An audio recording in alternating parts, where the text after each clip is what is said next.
Shh.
Me before the honorable members because they are the ones who elected me to office.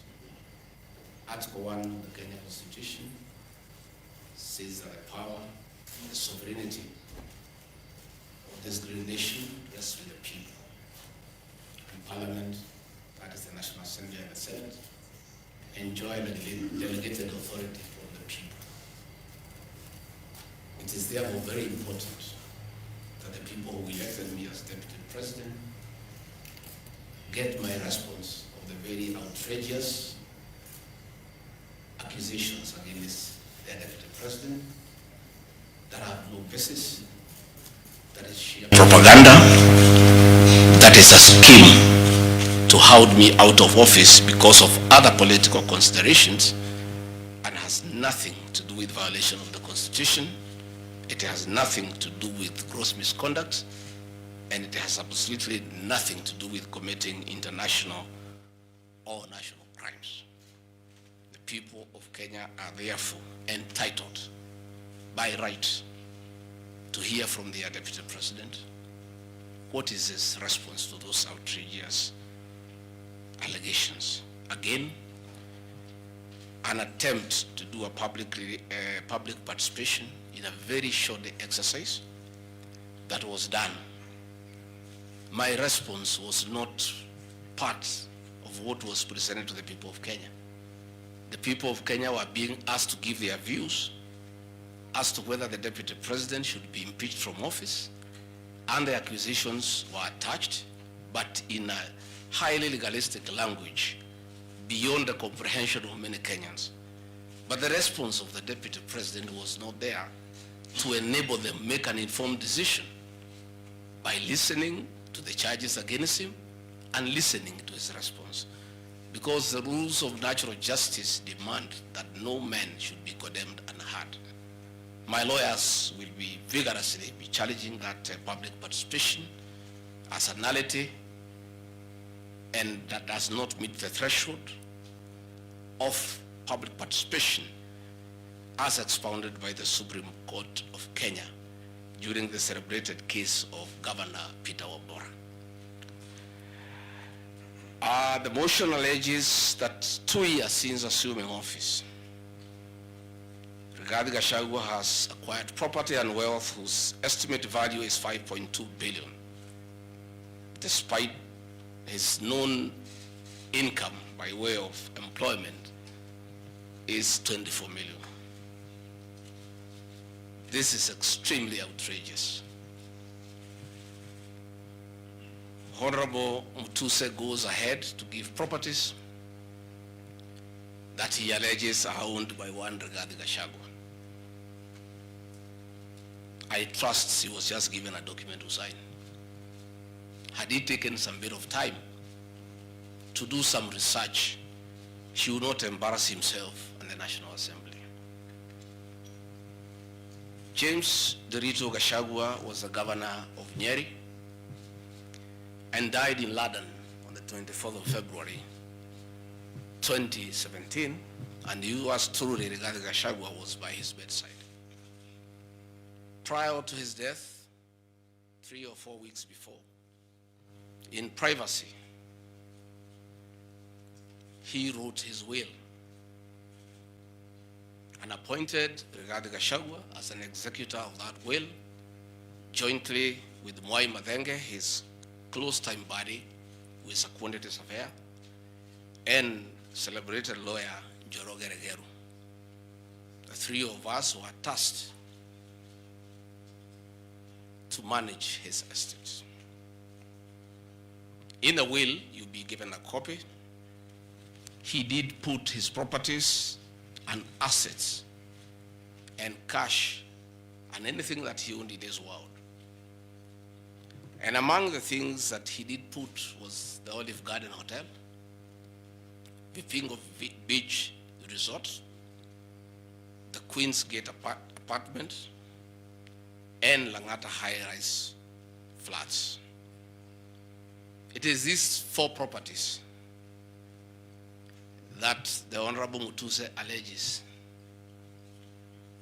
in the National Assembly that Rigathi Gachagua has acquired them after becoming Deputy President in 2022 when Derito Gachagua died in 2017. It is the most embarrassing allegation a member of parliament can table before the National Assembly. Those properties were constructed and were in operation when the late Gachagua was alive. I take this opportunity to ask for forgiveness to my late brother, James Derito Gachagua, that today, as your younger brother defends himself, he'll defile your privacy by distributing your will that you wrote in privacy. That your properties that you worked so hard for many years to benefit your wives and children are now a subject of discussion and are alleged to be proceeds of corruption. How unfair, how cruel can you be to a dead man? A man who worked so hard, a man who gave his life for his family, to buy plots, to construct property, and leave them in his death for his children and his brothers and sisters. And then you go to the floor of the House and allege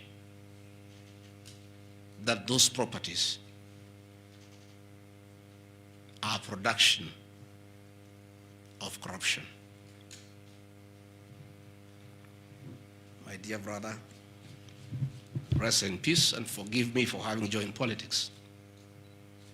Because were it not for politics, you would not suffer this shame. Your children are crestfallen as they see their properties being splashed in newspapers as proceeds of crime. The Olive Garden Hotel that is alleged to have been bought by Rigathi Gachagua belongs to the estate of the late James Derito Gachagua. And in his will, he directed that we sell all his properties and divide the proceeds among his brothers, sisters, wives, and children. We, as the executors of his estate, and I want to pay tribute to lawyer Njoroge Regeru and Mwai Madenge for their commitment and sacrifice to the Gachagua family. Many executors who have been given properties to run by deceased people end up misusing them and depriving the beneficiaries. These two great men and myself, because my brother knew I'm an honest man and a fair person, and he knew his family would never suffer in my hands. We were able to sell Olive Garden Hotel at 412 million and distributed the proceeds to the beneficiaries as directed in his will. We registered his will in the High Court of Kenya and were given the probate. And my late brother, in his wisdom, left regarding Gachagua 5% of his wealth. I was therefore able to get 20 million shillings from this sale. That is money that is in my account that again I'm told they are proceeds of crime. He left my mother 5%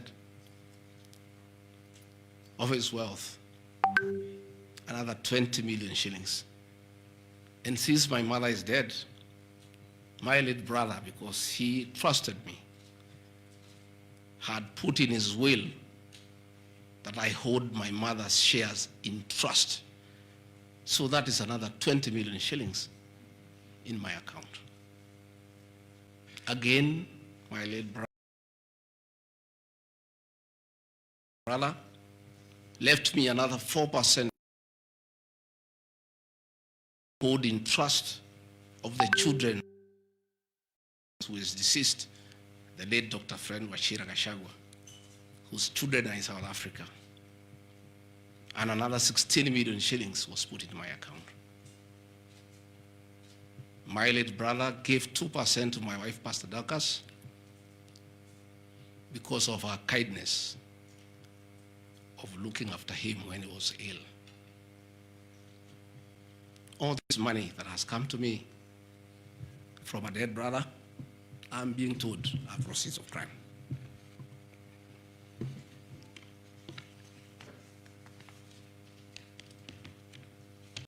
Queen's Gate Service Apartments, another property belonging to the late Gachagua, is another property that I'm told I've bought as when I'm deputy president. That is why I have 5.2 billion worth of money. And this property, again, we sold the Cooperative Bank of Kenya, the staff retirement benefits for nearly 600 million. And this money we utilized to pay his debts. And today, as the late Gachagua rests in heaven, he has no debt. Again, I want to thank my fellow executors, Njoroge Regeru and Matenge, for what you have done for my brother. Vipingo Beach Resort in Kilifi was Gachagua's holiday home, a beautiful palatial resort on 3.5 acres on the beach. I remember with nostalgia that he used to host us there every Christmas to enjoy ourselves. This property belongs to the estate of the deceased because ourselves have a family. We want to retain it for sentimental value so that when we visit there, we remember him. The Honorable Mutuse again goes to the, in a very emotional manner, quoting the Bible, says that this property has been bought corruptly by the deputy president without knowing where the money has come from. I have seen some land, Rogoro Kiamariga, 1223 in Mathera East constituency. To start with, Rogoro Kiamariga is not in Mathera East constituency. It is in Mathera West constituency. In haste to dispose of the deputy president because of political deceit and conmanship, and betrayal. They could not even get it right where the land is situated. They were in such a haste to get rid of the deputy president. The land is Ruguru/Kiamariga, 1223 in Madeira West constituency. It's a 2-acre land. It's alleged it has a helipad. It's a lie. The land is too, and I have planted napier grass for my dairy unit. I bought it at 3.5 million shillings. Again, from my dairy farm. I have a dairy farm, 50 cows, and I do make an income of almost 1.5 million shillings every month. They afford to buy 2 acres of land. And I take this opportunity.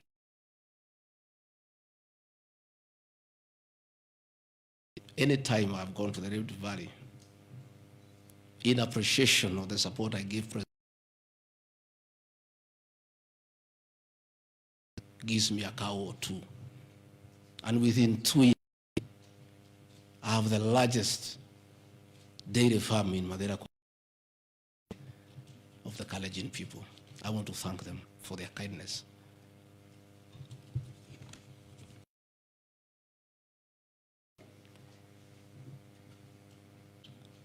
In Kakuret, Kabraine, in Kieni, Nyeri constituency,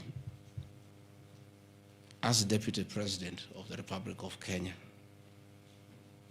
I saw the Honorable Njoroge Wainaina, the MP for Kieni, signed the notice of motion to impeach me on the allegations, this one being among them. Had there been no malice, Njoroge Wainaina, the Honorable MP for Kieni, would have advised the Honorable Mutuse that he sold me this land in the year 2015. I have a sale agreement I'll give you with this picture. I bought this land from the Honorable Njoroge Wainaina in 2015. I was not even a member of parliament. Yet he has appended a signature that I should be impeached and go home for having corruptly bought 40 acres of land in Kakuret. In fact, the land is not 40 acres, actually 35. The allegation is that it's 40 acres, but that land is 35 acres.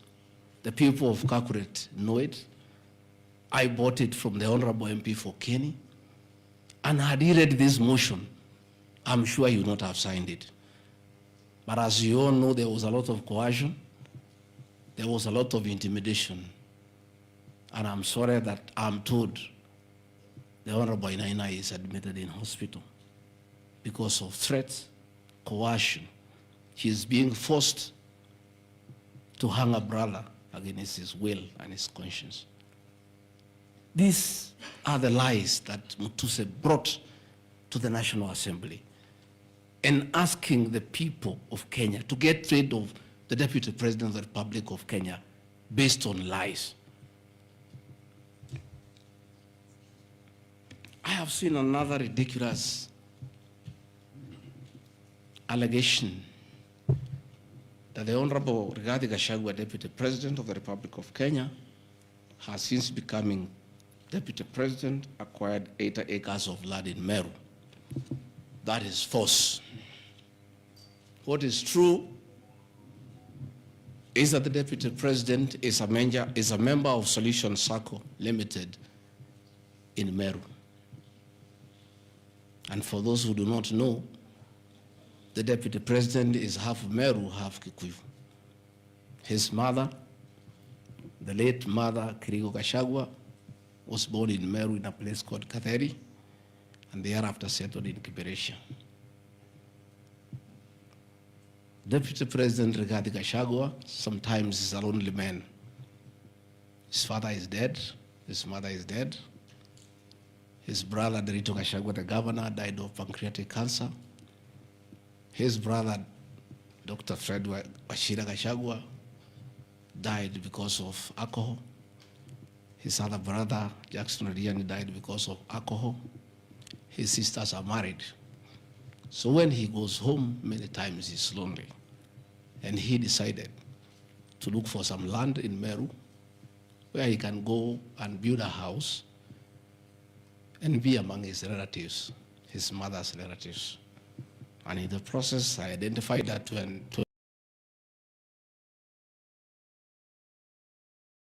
29-acre land and borrowed money from Solution Circle, which I'm paying every month. We'll give you documents.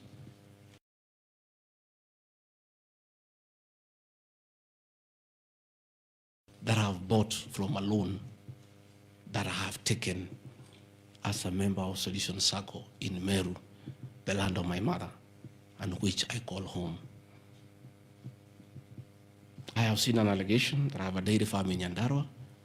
I don't have a single animal in Nyandarua.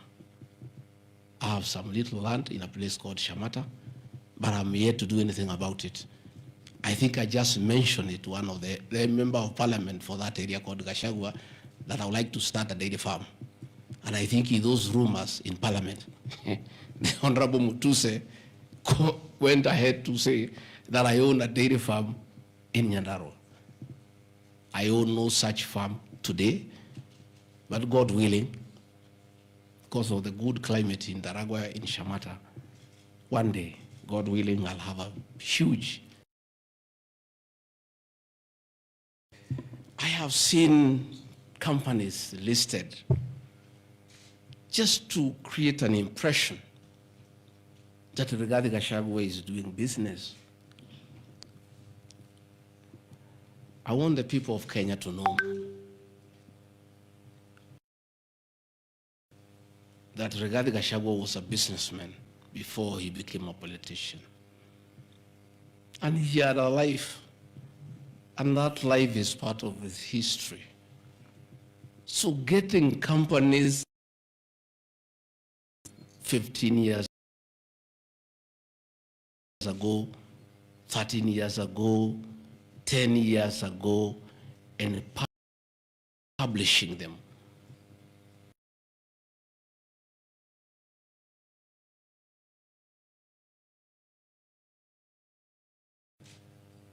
I left university in 1989.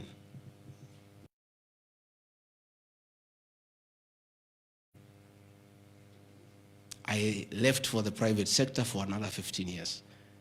In those 15 years, I was a very astute businessman. And luckily for me, maybe of you are not that lucky.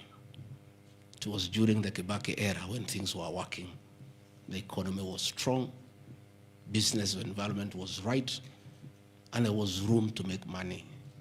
And I made money at that time. Those are old companies, and they are not trading. And when I became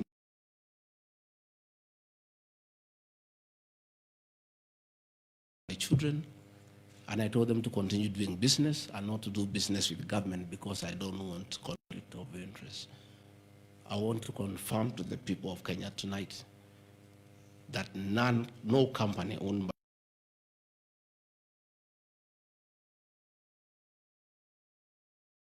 Honorable Mutuse or anybody else linking the Gachagua, the Rigathi family with business deals with the Kenya government.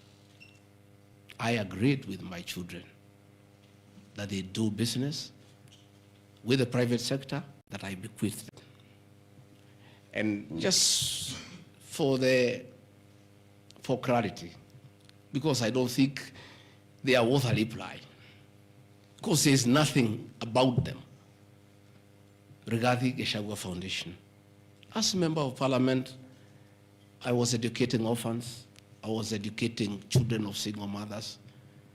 I was educating children of PWDs. And the education needed to continue. And I don't have the benefit of CDF money. So I started a foundation, the Rigathi Gachagua Foundation, to continue doing the work of charity. I have seen my foundation here The Honorable Mutuse has not said what crime. The clarity, I'll give you the bank statement for this foundation. I have only received a total of 12 million shillings from well-wishers, which have educated children, have educated students at Pwani University, and other vulnerable people.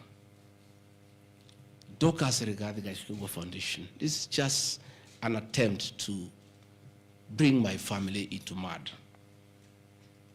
Every Kenyan knows the work Dorcas Rigathi has done in this country for the boy child. She has opened clinics for addicted children, and she gets a lot of money in her foundation. Since a decision was made that the government will not fund the office of the spouse of the deputy president, Kenyans of goodwill flock to her every day with cash donations, with material donations, for her to continue with a very good program she's doing of rehabilitating children in Kilifi, in Mombasa, in Nyandarua, in Laikipia, in Nairobi, and her work is well documented. I am here to see from the mover's motion what crime the Gachagua Foundation has done. There is no allegation, there is no evidence, there is nothing. Against the Gachagua Foundation, there is nothing. Spiritway Limited is a company registered by Dorcas Rigathi that does work with church ministries. This ministry has not traded, does not even have a bank account.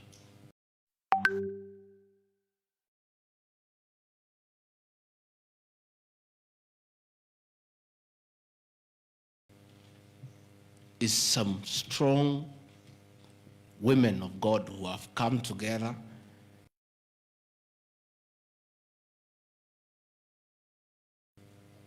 to preach the gospel. The mover of this motion has not indicated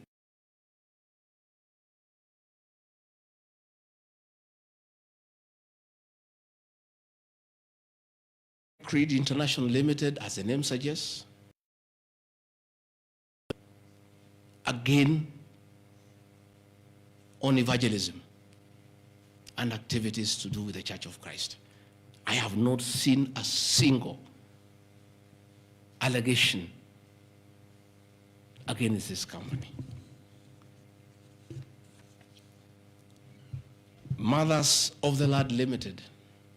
Again, this is a company incorporated by my wife, Pastor Dorcas, in 2021 with our friends. It has never traded. It does not even have a bank account. The Anani Collective. This is a business name registered by my son, Dr. Keith Rigathi, in 2021 before I came into office. And the ideas he had, they have not yet to fruition. So the company is dormant. I am where to see a single allegation. Pass Apartments Limited, a company that the executors of the late Gachagua put together to manage Langata View Apartments. The late Gachagua left 80 apartments for his children in Langata and asked us to sell and the proceeds to the wives, the children, and the brothers in a formula that he gave. In a family meeting that I chaired, we agreed as a family that we should not sell the flats. We should share them so that everybody can be getting a rental income. In that formula, because of the shares he gave to me, I have 10 flats. His daughter has 10, his wife has 5, another one has 2, another has 1. So we did put this company together called Grand Bypass Apartments Limited. This is a company that will be managing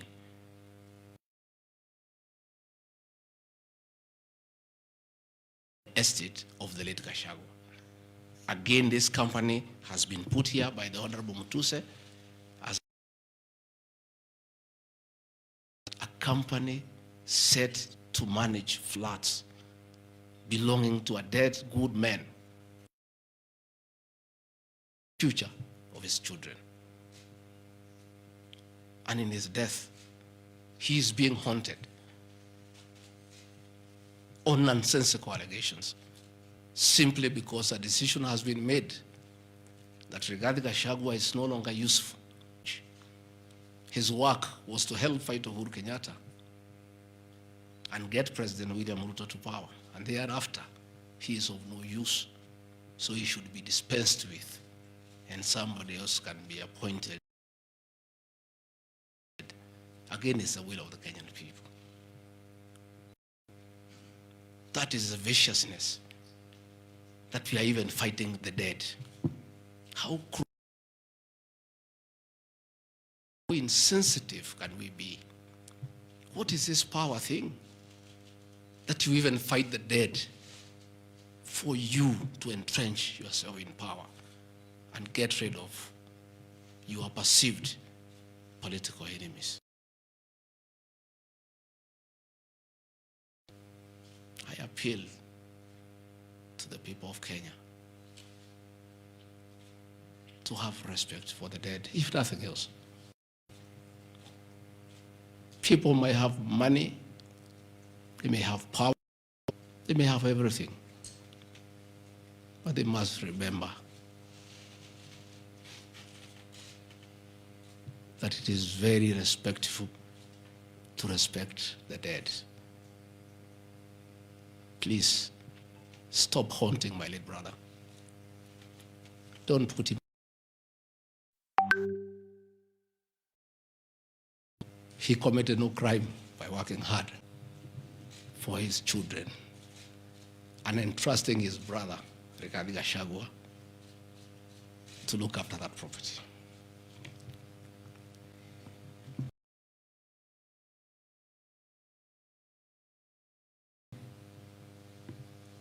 Fortis Viz Group Limited is a company incorporated in 2023 by my son, Kevin.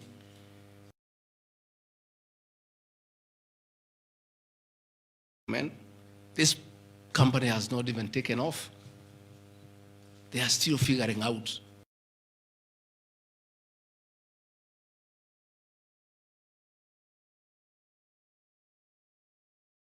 they have to come here every day to keep me company and find out what is not happening. This company has not even started. These are young people, children. Why do you want to destroy their future? Want to destroy their father? These are innocent boys who have decided to invest in their own country. Why do you want to destroy them? You can destroy Rigathi Gachagua, fair enough. He has led for 59 years. But these boys, hardly 30 years. Why do you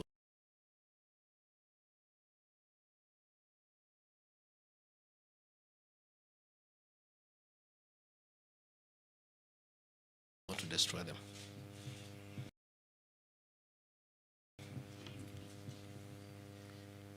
Pioneer Medical Company Group.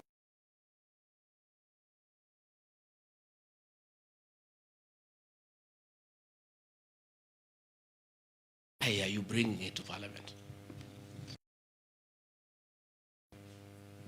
At the roundabout at Bomas on your way to Rongai. And we built this company from scratch. And it's been in existence for years. And when we stopped trading with it, we put up apartments in Kroi, in Rongai, called Rido Plaza, that are managed by this company. We collect rent. We have, I think, 40, 50. We pay tax every month. What wrong has Rido Furniture Mart done? Rido Plaza was 10 years before Rigathi Gachagua became deputy president. Even if you want to kill his men and make sure he's totally destroyed, why do you want to go back and criminalize his enterprise and his hard work? Biovet Kenya Limited is a company, again, I founded in Furniture Mart 2009. Many years before I even went to Parliament. It has not done business for the last 15 years. Not a single shred of evidence that this company has done wrong. It's not there.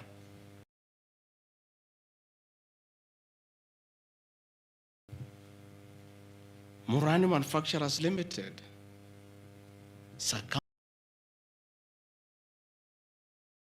company that is founded by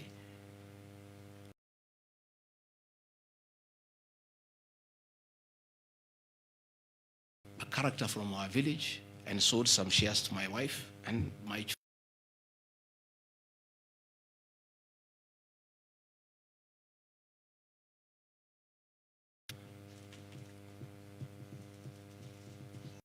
This company has never traded in government. It has not done any business. It is actually dormant. I'm told the account has only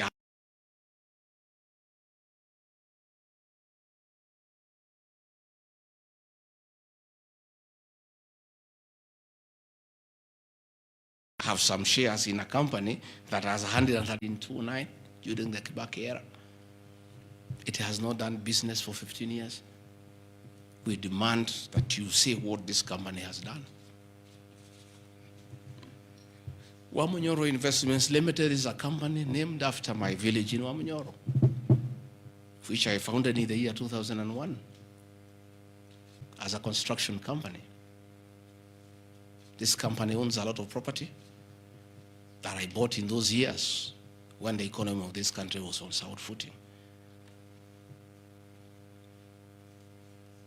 Since I became deputy president, we ceased all activities of this company. It has not done a single transaction with anybody's property. Those properties were bought and acquired long before I became deputy president.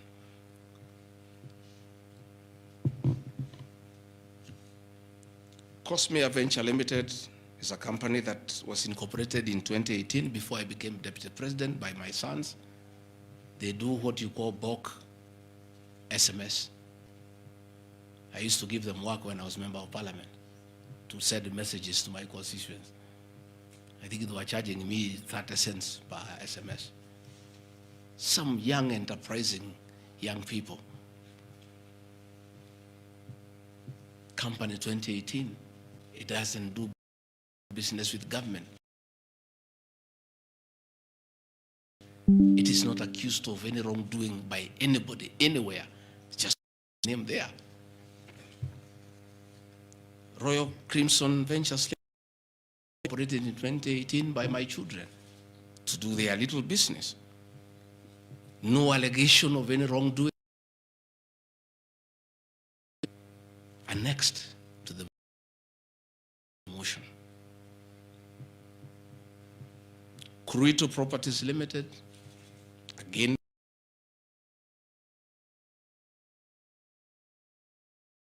the Vipingo Hotel. No details of any accusation, any wrongdoing, nothing. Kenya Limited, this company,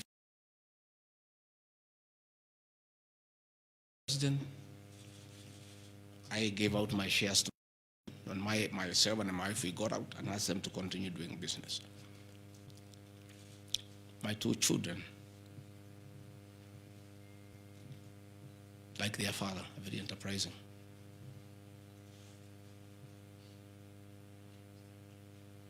Nyeri County, where I come from, we were hit badly by COVID, and all our hotels shut down. Hundreds of jobs were lost. Many people who were supplying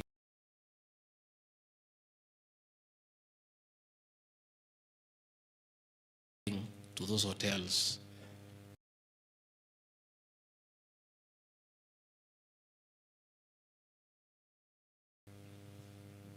shut down. The two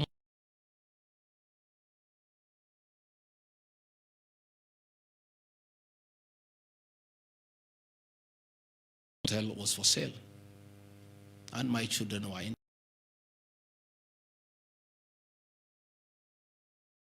It cannot be sold. It belongs to KWS. It's a government.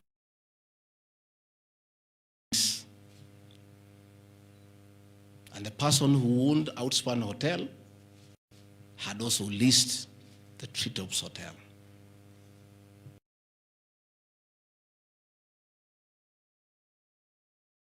Got an assignment of the lease, so they don't own Treetops Hotel.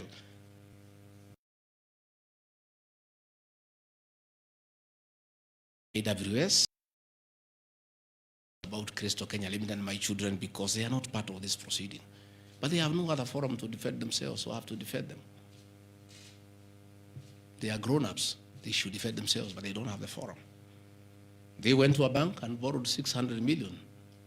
The documents are there. And bought a hotel and bought the lease.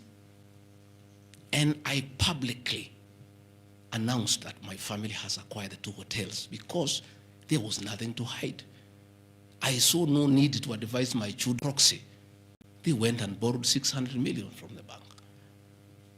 And they were given 1 year moratorium, which is not over, to do the renovations and all that and open the facility.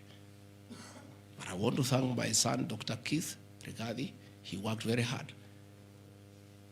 That I think last month or so, I was at the Treetops with the British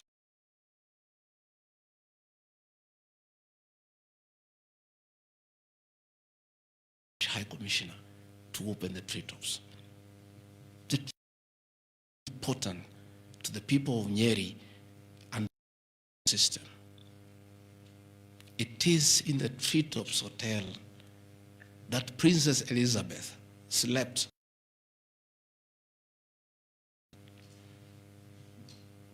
And when that facility was shut down, it was very devastating to the people of Nyeri and their Badia ecosystem. So when the people of Nyeri heard that the son of the deputy president is interested in leasing that facility from KWS and reopen it, there was joy and ululation in their Badias. Since this hotel opened, 45 Kenyans are back to work. The vegetables to that hotel. The local butchers are supplying me to that hotel.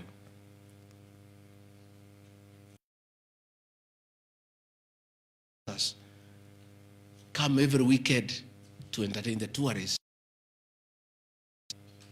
The tourism circuit of the Abadea is back.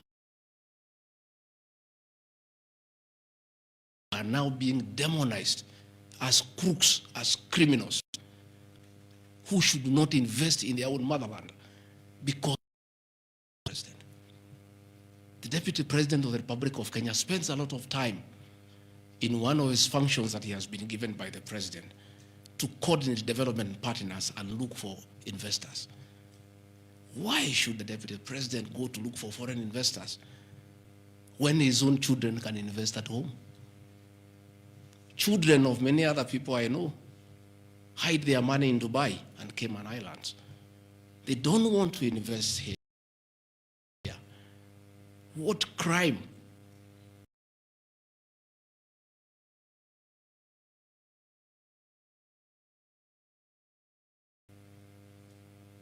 Have the children of the Deputy President of the Republic of Kenya committed by borrowing money from a bank?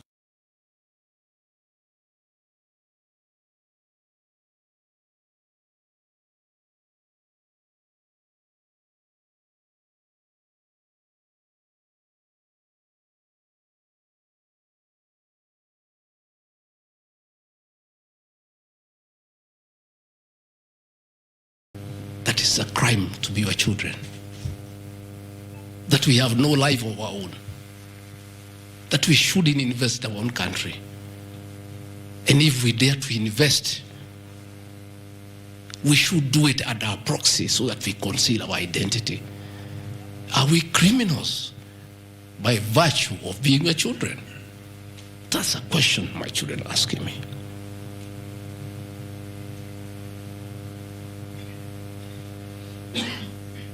What crime can children of Kenya commit to borrow money from a bank and start an enterprise and employ people and spur tourism?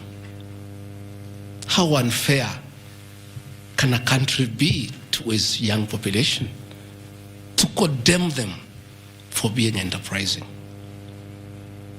I'm being told by the National Assembly that I need to be impeached from office because my children have dared to borrow money, buy property in their name and invest in their own country.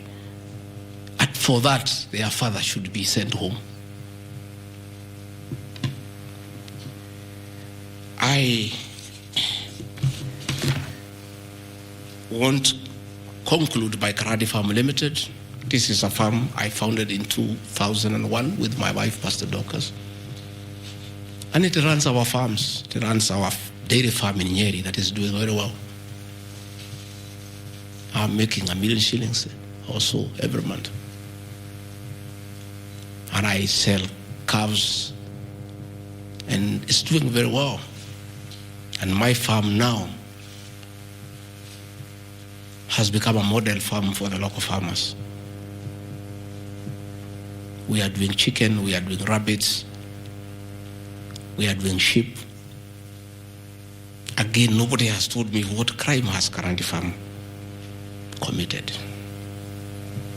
Technical Supplies and Services Kenya Limited, a company I founded in 2001. I did business during the Kibaki era. When things got very bad, I stopped doing business with it. It has not done business for the last 8 years. And of course, in the 2 years I've been deputy president. I want proof. Tomorrow, the National Assembly to table proof what these companies have done. They'll be very embarrassed before the people of Kenya. This will be the most shameful act ever in the history of our National Assembly, where you go table a motion that is so sensational based on trash and not a single accusation backed by evidence. I have seen an allegation that exerting influence on officials of the Ministry of Lands to issue an allotment letter to Wamunyoro Investments Limited and using the fraudulently acquired documents to support a court case. Again, Wamunyoro Investments Limited was never allotted any land. This parcel of land, 209/12077, Wamunyoro acquired at 24 million shillings in the year 2012. The documents are there, we'll give them to you. Purchase from a third party. Somebody went to the National Land Commission and lodged a case and claimed the property belonged to him, a former senior outside the Ministry of Lands. And the National Land Commission made a determination, the records are there, that the land belongs to Wamunyoro Investments Limited. Again, he went to the High Court in the year 2022. I was not deputy president. I made my witness statement before I became deputy president. I supplied all documents before I became deputy president. I did not file any evidence as deputy president. And the matter was concluded. And the High Court issued a judgment. We'll give you the judgment that the land belongs to Wamunyoro Investments Limited. I am told that they have appealed the judgment. I invite the Honorable Mutuse to apply to be co-joined in the appeal, and then he can argue his case. This is a matter that has been adjudicated by the High Court of Kenya and made a determination. And you want to bring it to the National Assembly. The matter is alive with the Court of Appeal. It is sub judice to even discuss it in Parliament because a determination has been made. Irregular procurement of mosquito nets at a cost of 3.7 billion. I saw a huge headline from the Star newspaper, planted headline. This is the most ridiculous headline I've ever seen. And this is the most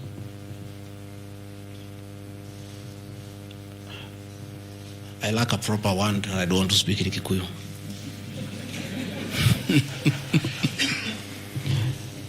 I think somebody needs to give you some water. What I want, I'm looking for.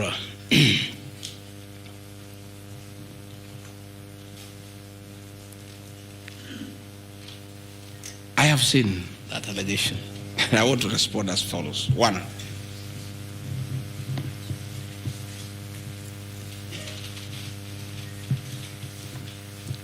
there is Andrew Mulwa. He has sworn an affidavit with the false allegations, and he had better be very careful, because he has made a statement on oath. In the affidavit, he says that Deputy President was involved in KEMSA 3.7 billion irregular procurement of malaria nets, either directly or through proxies. Further,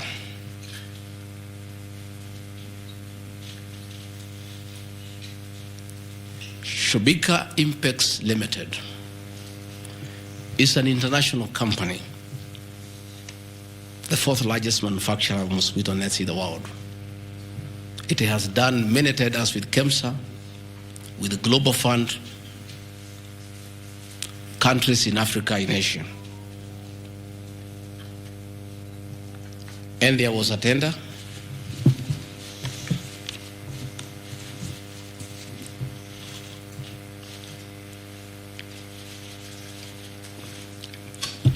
There was a tender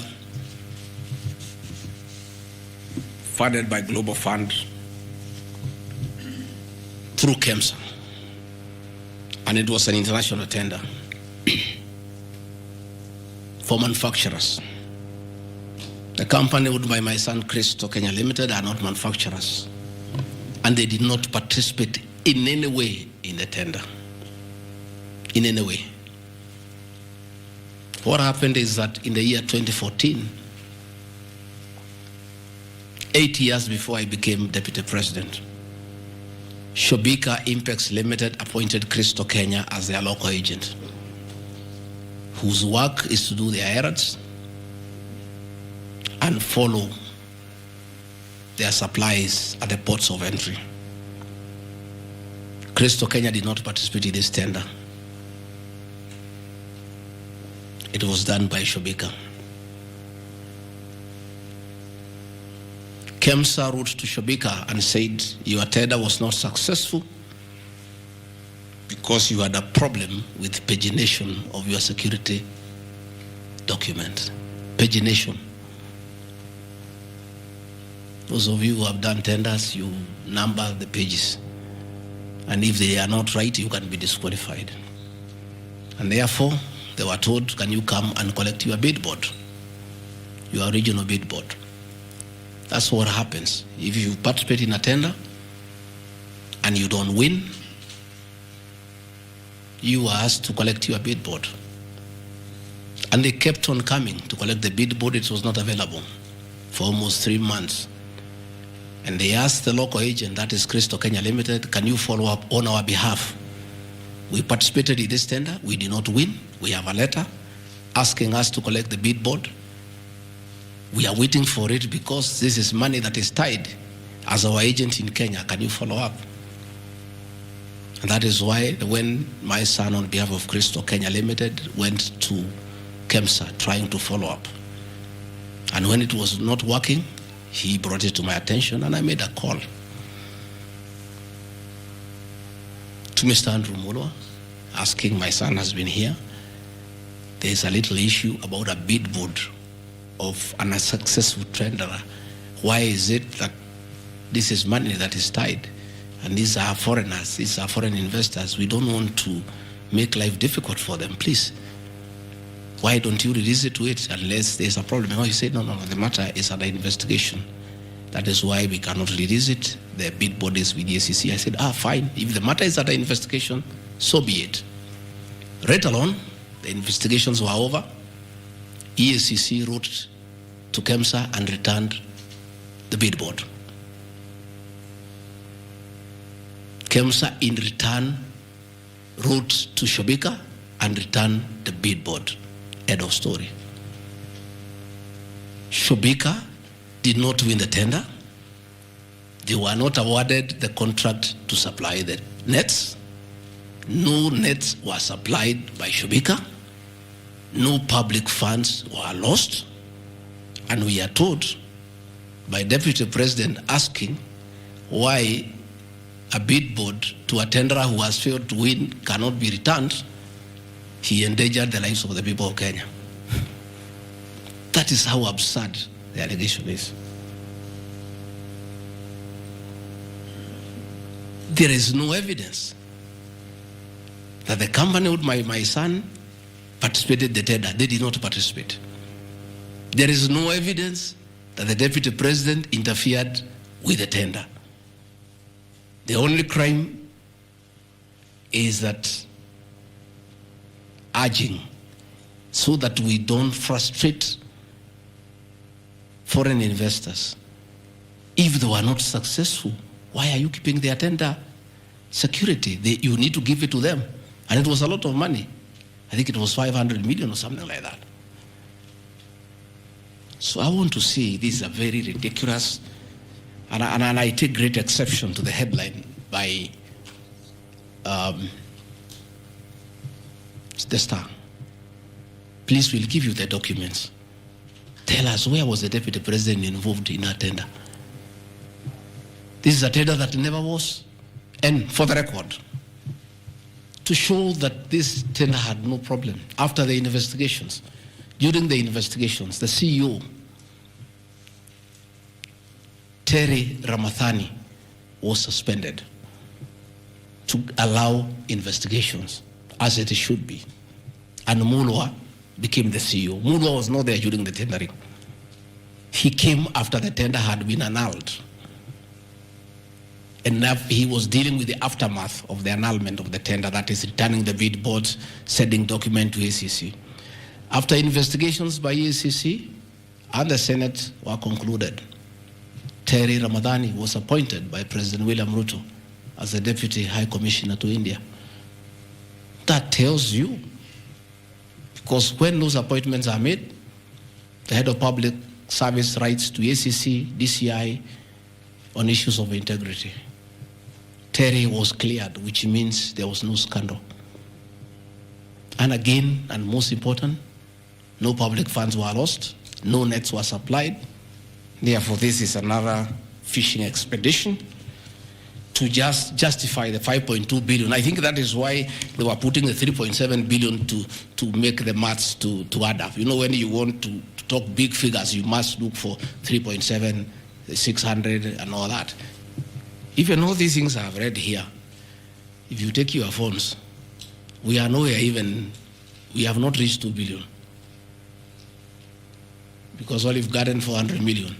Queensgate Apartment, 600 million. Outspan and Treetop, 600. So these are just figures that were being put to the people of Kenya so that they can see us into bad light. Unnecessary and expensive renovation at the official residence in Karen and Mombasa. How Mutusen knew it's unnecessary, I don't know. He has never been here. You guys were here before. When President William Ruto was deputy president, he was denied funds for 5 years. This place was in very high state of disrepair. It took me 7 months to move in.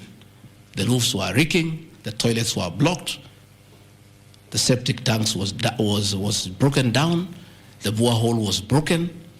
There was nothing. Parliament, in its own wisdom, allocated funds for the renovation of this residence. As a deputy president, I have nothing to do with public expenditure. In fact, at that time, the accounting officer between 2022 and 2023 financial year was the State House Controller. Procurement was done, tender was awarded, and the renovations were done. As and you can see, the place looks good. There was need to dignify the office of the Deputy President because he has a function of coordinating development partners. Ambassadors and high commissioners and all sorts of international visitors are always here. So to dignify the office of the Deputy President, the residents needed to be in the right standard, and that is not my decision, and I have nothing to do with it. As for the contractor who was awarded the job, I don't know him, and I don't need to know him. I have no business. Where he transferred his money, I would not know. I have no access to his account. Whether he is related to me, the answer is no. I don't know him. And for the record, I don't wish to know him because it's not necessary.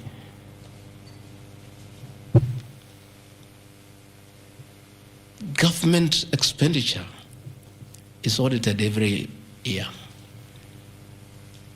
by the Auditor General.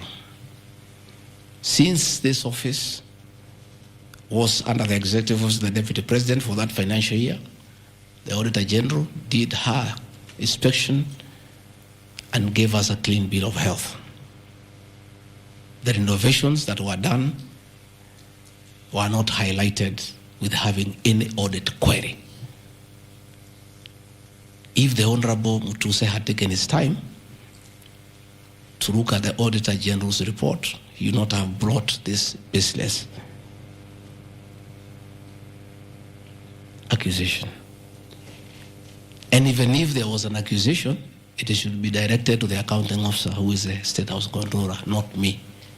I don't deal with procurement. I don't deal with financial management. I don't deal with anything to do with public finances.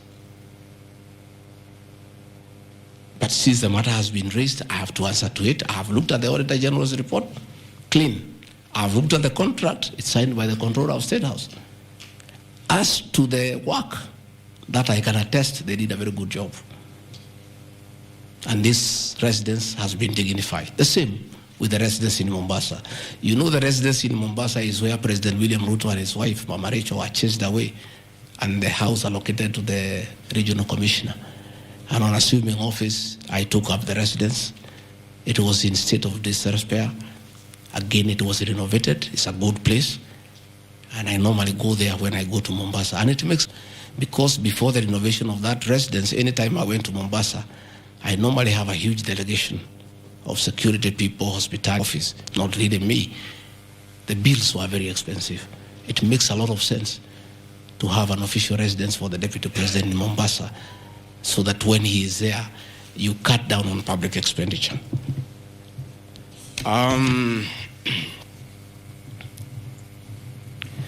Dubiously acquiring a substantial portion of sum of 100 million paid to Lusona Events Limited. Again, that's another ridiculous acquisition from the North. This is people who give services here for events. We have many meetings. You have come here for IBEC.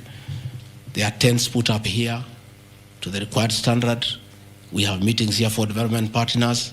This is a very busy residence. Most of you have been here. Again, I don't get involved in procurement.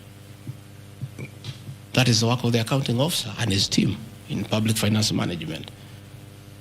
As to the person who does that work, I don't know he or she, and I have no business knowing who does the work.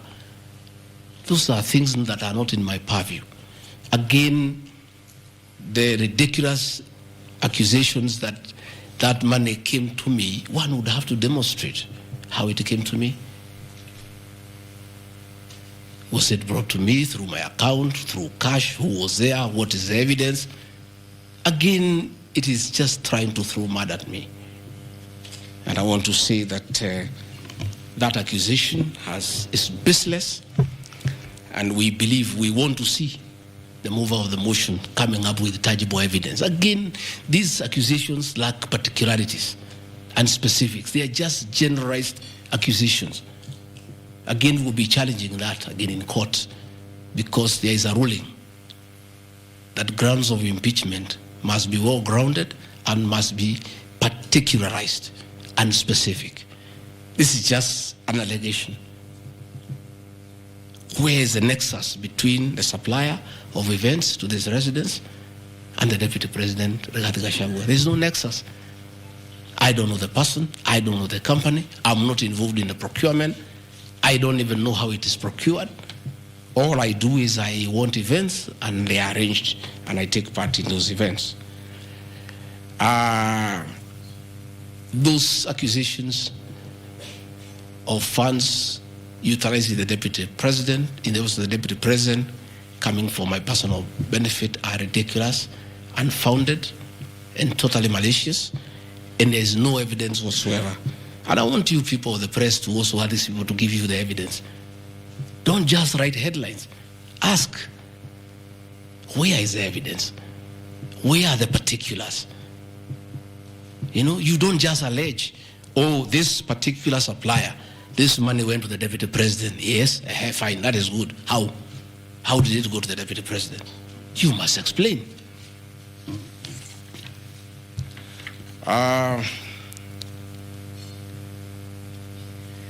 Alleged sensational but false allegations against Lady Justice Esther Minor.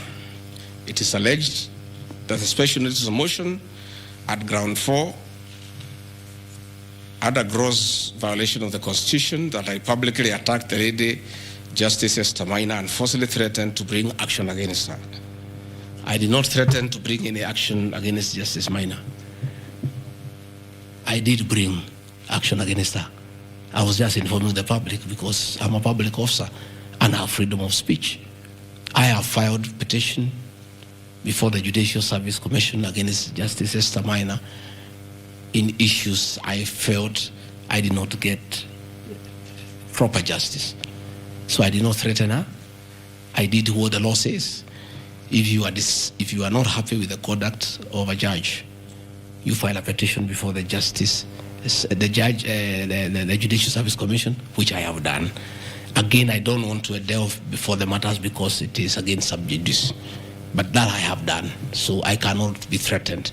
I cannot be said to threaten her. And again, I have a right as a leader, as a Kenyan, to say what I'm doing. And I did say publicly that I will bring a petition against her. I have done it. And the evidence is there. You see it. We have filed a petition and we are waiting for it to be concluded.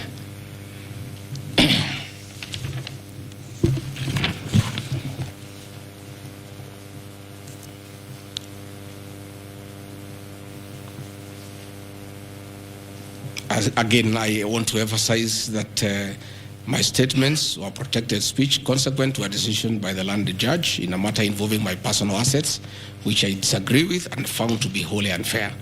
The matter having been concluded at that stage, my criticism of the decision was not sub judice, nor in any other manner prohibited by law. While I respond to the ruling of the land judge, I was in absolute disagreement with it. Contrary to the assertions, the special motion, I did not forcibly threaten to bring action against the land judge. I took legal action available to every citizen of Kenya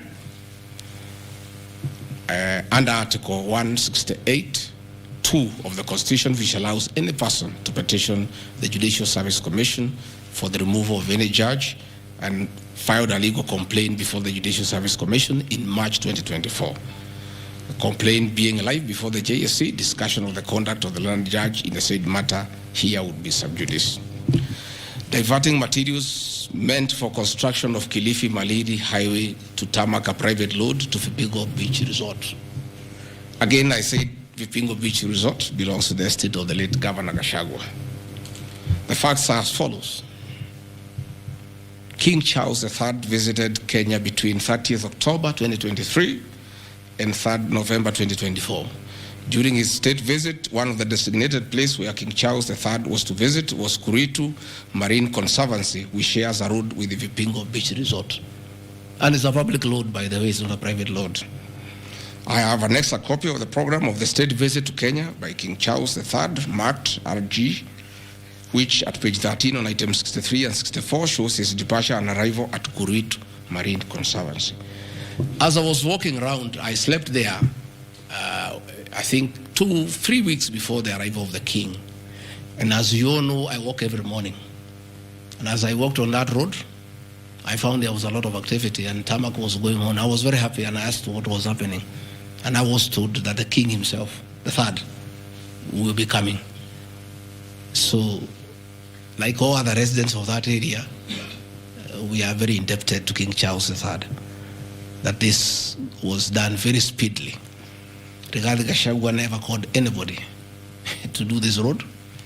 In fact, I'm informed that this road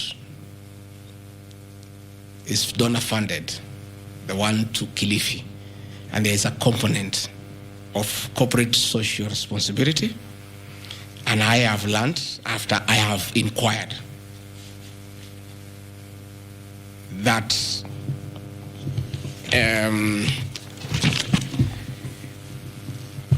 these people of that road is called Takawungu Shariani Vipingo. It's off the main road, and I am made to understand that Kuritu Marine Conservancy, Vipingo Secondary School, Shariani Primary School, among other stakeholders, including a public market, applied to Kenya to be considered for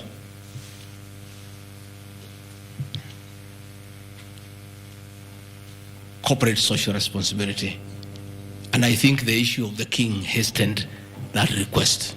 And that's why I said we are grateful to the king. Again, I invite evidence. That road. In any case,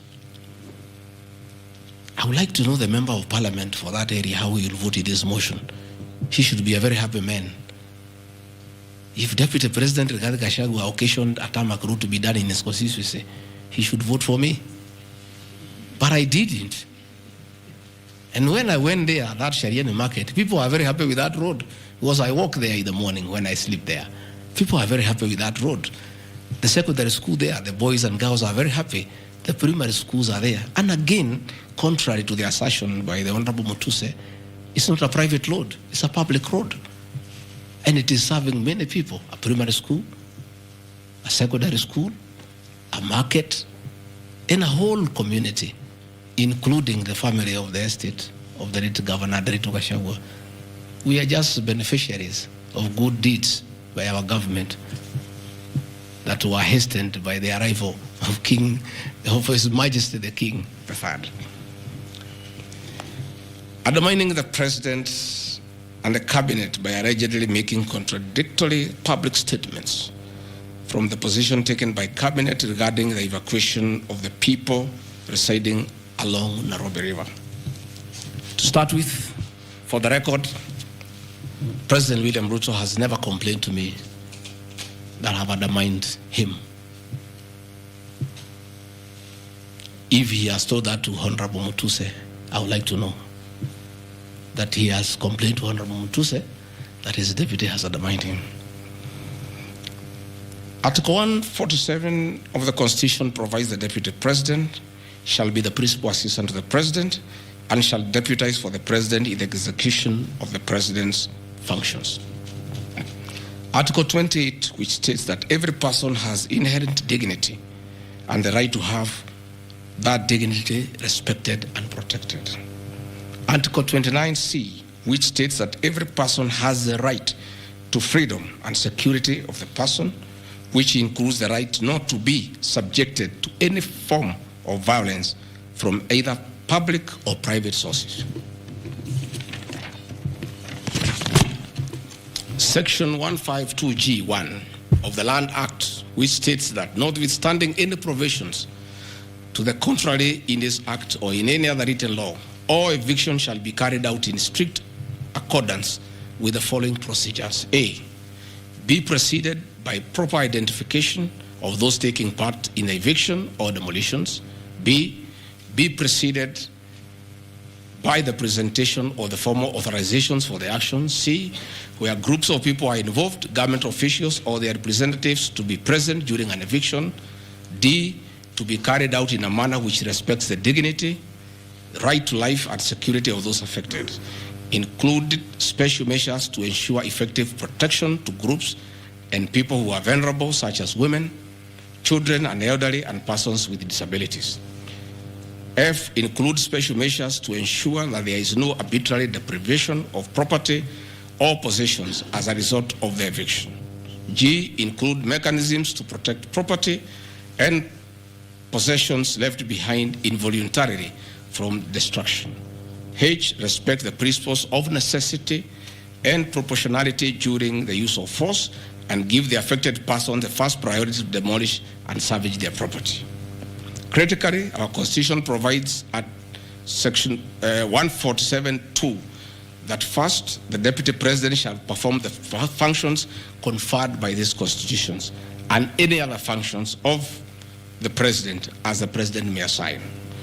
Of 3 of the Constitution, I, as well as every citizen of Kenya and state of public officers, have the obligation to respect, uphold, and defend the Constitution in performing any of my functions. The national values and principles of governance contained in Article 10 of the Constitution by those state organs, public officers, and all persons, including myself as the Deputy President, wherever we make or implement public policy decisions.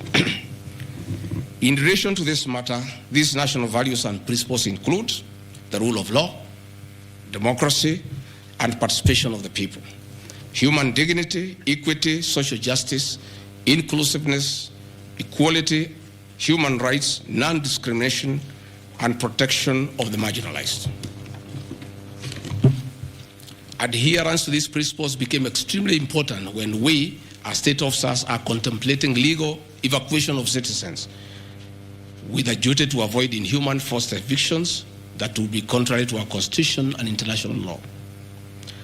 While campaigning with the President, and subsequently when I was sworn in as Deputy President, you can remember, I promised as a key pillar to the Kenya Kwanza government that there will be no forced and unlawful evictions and that all evictions shall be human and entail legal compensation. You remember my inauguration speech. I said never again shall this administration carry out inhuman evictions in a brutal manner as was done in the previous administration. I and my office, the Office of the Deputy President, have undertaken extensive engagement with all parties in regard to the cabinet decision on eviction, which I fully support, including the Nairobi River, which is an entity under the ODP and County Government of Nairobi. Adherence to these principles become extremely important when we as state officers are contemplating legal evacuation of citizens with a duty to avoid inhuman forced evictions that would be contrary to our Constitution and international law. Guideline number 6 of the United Nations General Assembly, guidelines for the implementation of the rights to adequate housing, prohibits forced evictions, and the state should ensure that any eviction under domestic law are fully compliant with international law. The guidelines further require meaningful engagement with communities to ensure that the rights of residents are implemented cooperatively without the need for eviction procedures or police enforcement. I have supported the implementation of cabinet directives on the eviction, safe for the fact that on being informed that each person residing along the Nairobi River was being evicted and paid only 10,000 shillings, which I and many other Kenyans felt inadequate compensation for eviction. I insisted that the government should abide by constitutional dictates and international norms while implementing any cabinet decision, including eviction, and maintain the dignity of citizens of Kenya facing evictions. My statements did not and cannot be construed to undermining the President, because the President, like me, sought to defend the very Constitution. I hope I'm very clear. Am I clear? I cannot, I will not oversee supervise forced, brutal eviction against the people of Kenya. That I will not, and I can't.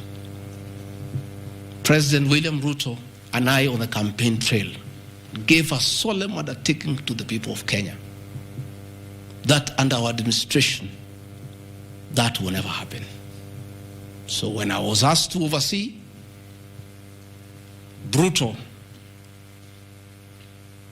inhuman eviction against innocent people without notice, without compensation, without due regard to what the Constitution says, I found it very, very difficult.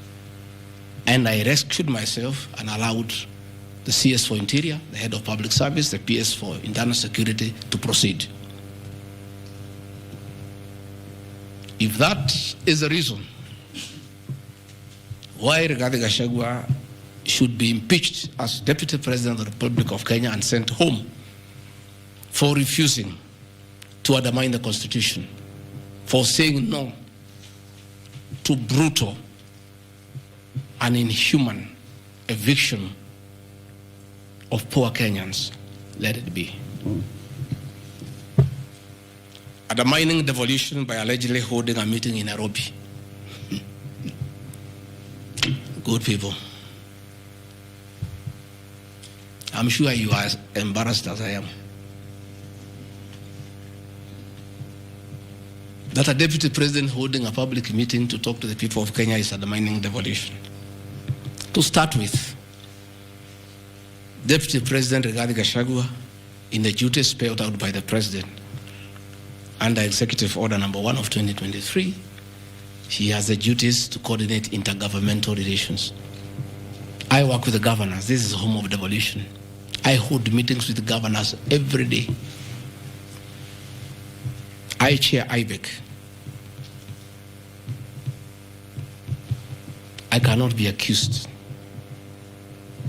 And I need evidence tabled that I undermined devolution. The motion alleges that on 29 September 2024, I unlawfully interfered with the running of the Nairobi City Council government by holding a public rally where I allegedly incited citizens against law directives of the county government on planning and relocation of markets. This is my response. It is not true that I incited citizens against the law directives of the county government, as alleged. I wish to clarify and point out that when I held the public rally, I merely requested the governor of Nairobi County to speak and listen to grievances which were being raised by the market traders. Videos will be produced tomorrow in the National Assembly. I, Rigathi Gachagua, asking Governor Sakaja to take time to listen to the people and listen to their grievances. The traders had sought me out to intervene and request the governor on their behalf to dialogue with them and seek a solution to their grievances with regard to the relocation of markets. Had the governor listened to these traders, they would have had no business coming looking for me. All I was saying is listen to the people. Before you relocate them, have public participation. Most of those traders have lived in Wakulima market for 40 years. They wanted to discuss with the governor what happens to us, what happens to our customers, what happens to the distances that we cover, what about the extra cost of going to the new relocation. And I think the traders were right. Requesting a meeting with an elected leader is their right. And when they requested me to go and meet them, because they were desperate and they needed somebody to hear to them, I did go and speak to them. Again, this motion alleges that on 20 September 2024, I unlawfully interfered with the running of the Nairobi City Council by inciting citizens against law directives of the county government. The leadership of Nairobi business traders approached me sometime in March 2024 at my official residence to discuss multiple issues affecting business and requested engagement in the resolution and intervention on these issues adverse to business. Consequent to this meeting, I directed that short, medium, and long-term strategies be undertaken, coordinated by the Office of the Deputy President, to address the issues raised that are cross-cutting with agencies including KRA, Kenya Post Authority, Counterfeit Authority, Kenya Bureau of Standards, the National Police Service, Kenya Corporate Board, given that devolution is under the office of the Deputy President. I was just doing my work. On 11th April 2024, the Small Traders and Government Agencies Technical Committee, coordinated by my office, held a meeting to discuss issues raised by the small traders, including Mudhurwa Market, attended by ODP staff in a supportive role in keeping with the draft framework of cooperation and engagement between government, Nairobi City County, and the Nairobi business traders. Subsequent to that meeting, a meeting on 24th April 2024 between Nairobi City Council and the Nairobi small traders and numerous others, the ODP on 22nd July 2024 invited His Excellency Johnson Sakaja, among other state officers, to a meeting at ODP. Officers scheduled for 22nd July 2024 to review the draft framework of the cooperation and engagement between the small traders and the government of Kenya. On 3rd September 2024, the ODP wrote to Governor Johnson Sakaja and all other stakeholders, submitting a final combined draft of the framework for review and feedback. After all the engagement between all the parties and the draft framework, Governor Sakaja decided to arbitrarily proceed with the relocation of Mudhurwa Market. That gave rise to the cry by the people. Meetings had been held, a framework had been agreed on. And as an elected leader, as Deputy President, I think going to listen to people who are in anguish, who are crying, is responsible leadership. The government that President William Ruto and I lead is a listening government. And going to listen to people cannot be an impeachable crime. I would like to know how members of parliament would want to send me home for going to listen to people who are crying that they need to be listened to. I would like to understand. Undermining devolution by allegedly holding meetings to fight alcohol.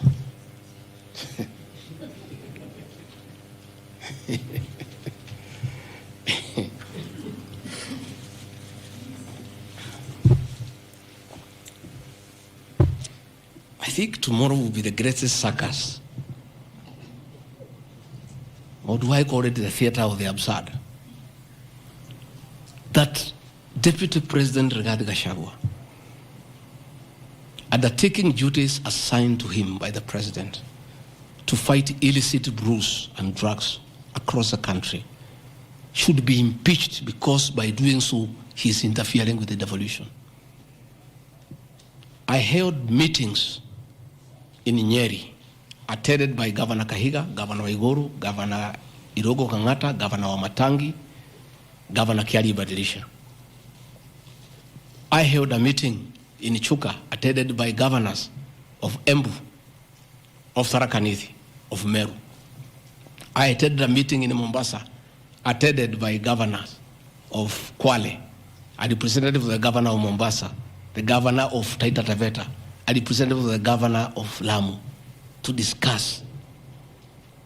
I held a meeting in Nakuru, nearly with all governors present, and all of us jointly, under my chairmanship, the Ministry of Interior and Governors, we agreed on how to tackle the menace of illicit brews. And we have a good story to tell. Out of those efforts, our young men who are sleeping in trenches are back home. Women are very happy. Their husbands are back home and they are bringing food. In fact, some children have been born. Some have even been named Ngiji because of the effort that I have put in fighting illicit brews. I think the people of Kenya would be shocked to hear tonight that one of the accusations against their deputy president and why he should go home is because he led the battle to fight illicit brews and drugs that has caused havoc among our young people. Please, if Rigathi Gachagua is a problem, why don't you assign this job to somebody else? Because this job must be done. We must get our children off drugs. We must fight illicit alcohol.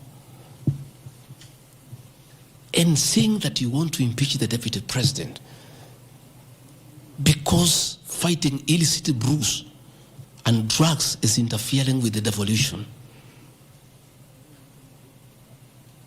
I think this is the greatest joke of the year. Even the 291 MPs who signed this motion, most of them, because I know them, have looked for me personally to thank me for the way I have successfully led the war against drugs and illicit brews. And that is why that sham public participation should have had my responses, so that the women could hear that one of the accusations against the deputy president is that he should be sent home because he was leading the war against illicit brews and drugs. I don't know. I think there is something wrong in this country. That somebody has sat down to draft a motion to impeach the deputy president of the Republic of Kenya.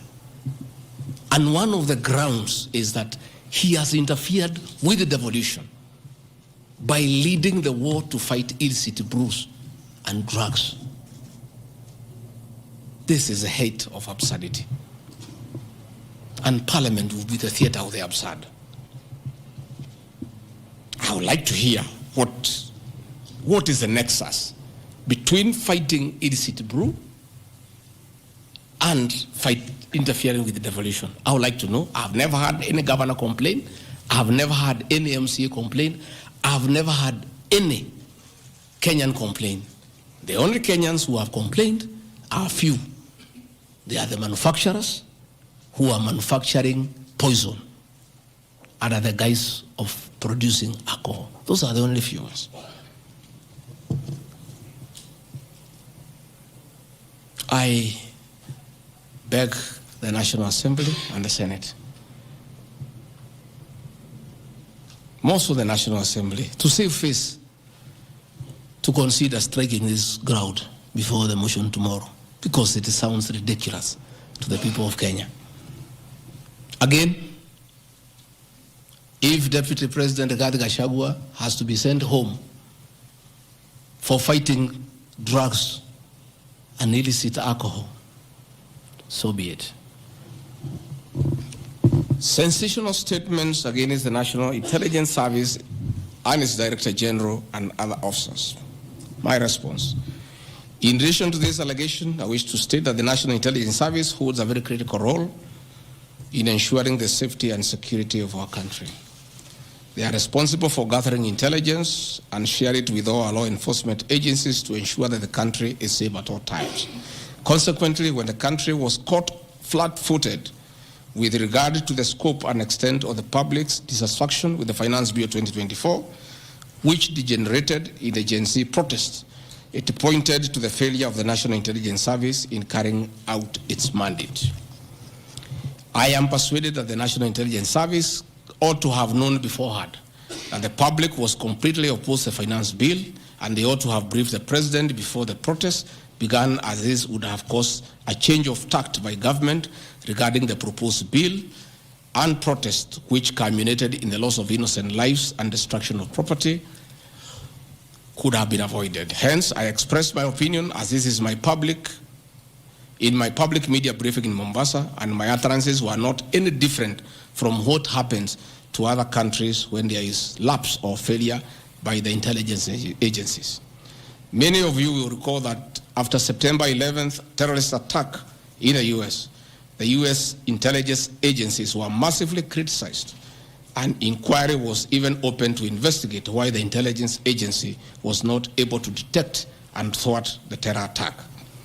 Under the Constitution of Kenya, the government agencies are supposed to be accountable to the Kenyan people, including the National Intelligence Service, and calling them out when there is a dereliction of duty does not amount to undermining them. In any case, the Director General of NIS is not above the law. He is a public officer Just like the president, the deputy president, cabinet ministers, he too is subject to criticism like any other public officer. In fact, I'll have videos. President William Ruto, as deputy president, at one time criticized the then Director General of the National Intelligence Service. In another video, he heavily criticized the then Inspector General of Police for underperformance.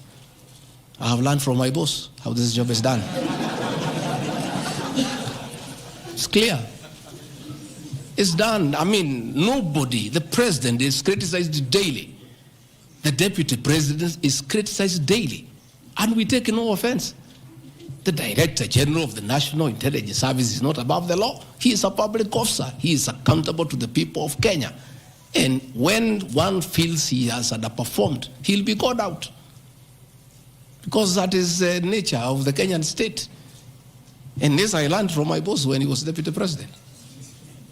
Again, there was the issue that the president and I committed ourselves publicly that never again in our administration shall ever we allow abductions and extrajudicial killings. Despite the police keeping on misleading the president to say that there are no abductions, you all know, you have evidence on video that they have happened. And that is what I commented, and I said it is wrong. And because I'm a truthful person, I'll say what is wrong when it happens. Despite the fact that I am compelled by the principle of collective responsibility to be part and parcel of every decision made by government, that I'll continue to do so, but only those decisions that are constitutional and within the rule of law. Abductions and judicial killings are unconstitutional. I will never support them.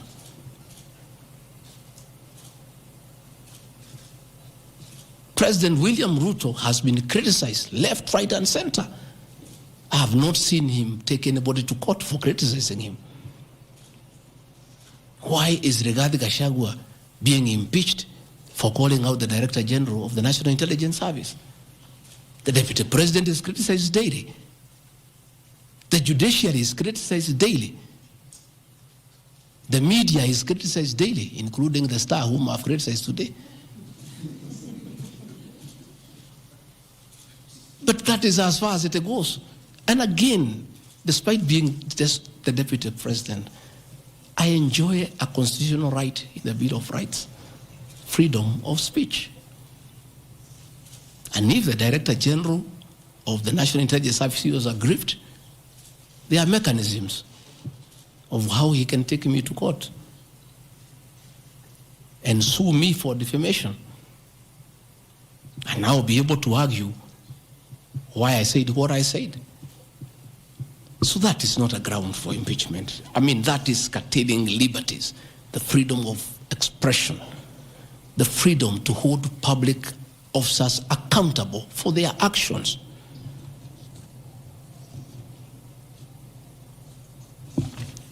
And I want to say finally,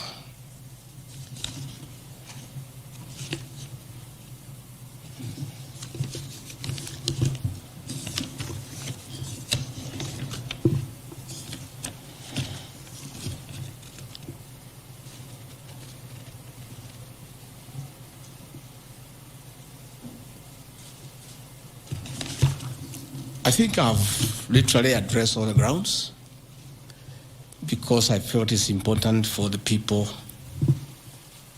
of Kenya to know the allegations against the Deputy President and his responses.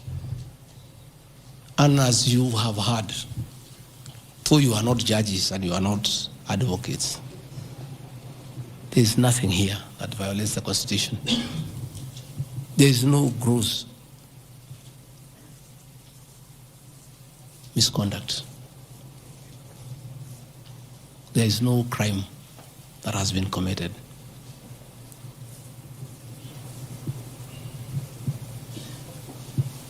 I'm innocent on all these charges, and I want to clarify my apology yesterday to the president did not in any way imply that I'm guilty of these charges. I'm not. I'm not. My statement was that if there's something I've done to the president that I don't know, that probably has upset him, I ask for his forgiveness. But that was in no way an admission of this ridiculous allegations meant to overturn the will of the people. Finally, in conclusion, I want to say that overturning the will of the people is not a joke. It calls for very serious violation of the Constitution.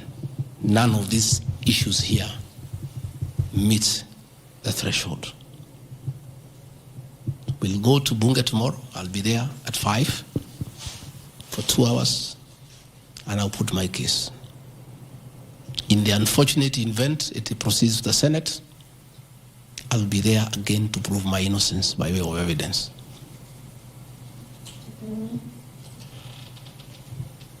When I called this press conference, there was a lot of speculation that Rigathi Gachagua wants to resign.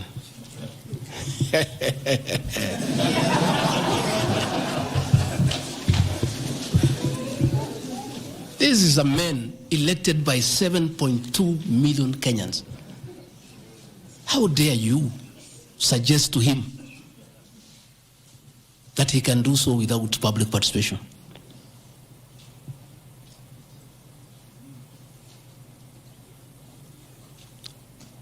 I have no intention whatsoever to resign from this job. I'll fight to the end. I have tremendous respect for our judiciary and the professional judges of the High Court, the Court of Appeal, and the Supreme Court. And in the professional manner, they have handled serious issues affecting Kenya. The impeachment of a deputy president elected by 7.2 million Kenyans is not a small matter that can hastily be decided by a few members of parliament and senators and wish it away.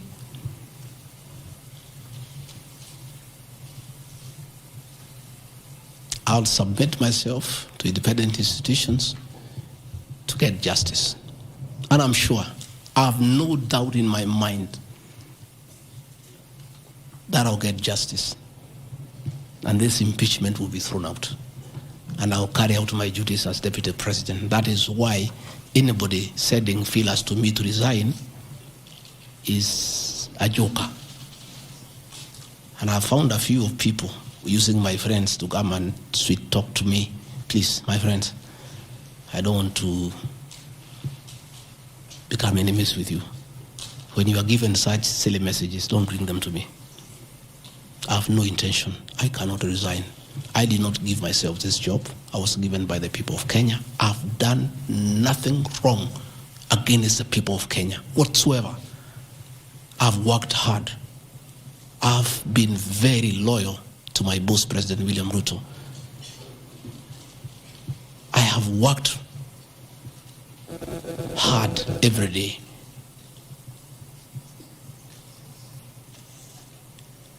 And I will not be distracted.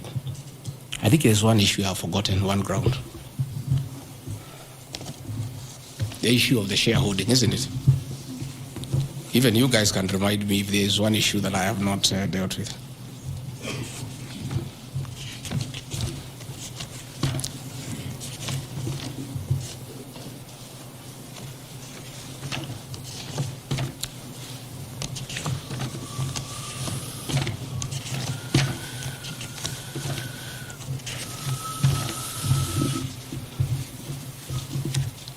Can somebody there give me my notes on shareholding?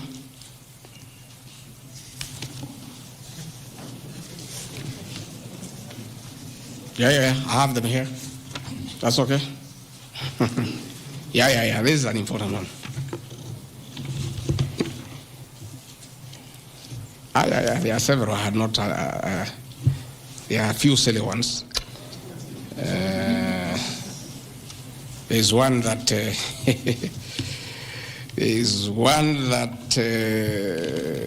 I'm conniving with cartels in the tea sector to block ATDA from implementing guaranteed minimum returns that would benefit small traders. The allegation is not true. No evidence whatsoever has been adduced to substantiate this claim. As far as I know, I've successfully completed my mandate, which was assigned to me by the President, which culminated into creating synergy between people who had taken KTDA to court and suspended the operation of the Tea Act. As a result, the Tea Act now is in operation. The President never mandated me to take over the affairs of the Ministry of Agriculture. He asked me to spearhead tea reforms. I did the tea conference in Kericho, brought all the stakeholders together, and as a result, I created a synergy among all the stakeholders, and we agreed that those people who had gone to court withdraw the cases, and now the Tea Act is operational, and that will see meaningful reforms. As to claims that I have stopped the selling of tea in Mombasa, there is no evidence to that effect, and I want to call upon the Honorable Mutuse to provide that evidence. Again, in matters coffee, I was given a job by the President to initiate the coffee reforms, which I have done successfully. I held the coffee conference in Meru for 3 days in 2023. For the last 2 years, I have been working with stakeholders, including members of Parliament and the Senate, which has culminated into 2 bills, the Coffee Bill 2023 and the Cooperative Bill 2023. These 2 bills, the Coffee Bill 2023 will see the reintroduction of the Coffee Board of Kenya that will market coffee for farmers without putting profit. We have also recommended the reintroduction of the Coffee Research Foundation or the Coffee Research Institute in Roiro to work on better varieties and drought-resistant crops. Through my efforts, again, I've completed my work. The 2 bills are before the National Assembly. I call upon members of the National Assembly immediately after the impeachment process to embark on these 2 bills and see them to fruition so that farmers can enjoy the work we have done in coffee reforms. I have seen another absurd, that I have taken control of a local cooperative society in Madira constituency where I was a member of Parliament. This is false. I should be told which society by name, because I know all the societies. I know all the farmers by name. It's really ridiculous. Again, there is no evidence. There is nothing. It's just trying to spoil my name before the people of Madeira who elected me as their member of Parliament. On the issues of shareholding, I think this matter has been discussed for a long time, and I think it's good tonight I put it in proper perspective. I wish to state that the allegation is equally false. None of my family members, allies, or associates are in control of any cooperative society in Madeira. That one I had done. In shareholding by virtue of the provisions of the 3rd schedule of the Political Parties Act, the constituent parties of Kenya Kwanza Coalition entered into various agreements which were deposited with the Speaker of the National Assembly and the Speaker of the Senate for purposes of Article 108 of the Constitution of Kenya. 16.2, the following were members parties of Kenya Kwanza: UDA, ANC, Ford Kenya, PAR, Farmers Party, Chama cha Kazi, Communist Party, Economic Freedom Party, the Service Party, Tujibebe wa Kenya Party, Umoja na Maendeleo Party of Kenya, and the Democratic Party of Kenya. In accordance with provisions of Clause 3E of Schedule 5 of the Political Parties Act, each of the agreements contained in a power-sharing development agenda for certain regions in Kenya. I attach here copies of the said agreement. I'll give you the Kenya Kwanza agreement so that you know when I talk about shareholding, I'm not talking about Kenyans. I'm talking about this agreement that was signed by President William Ruto and almost everybody else on how power will be shared. I've never talked about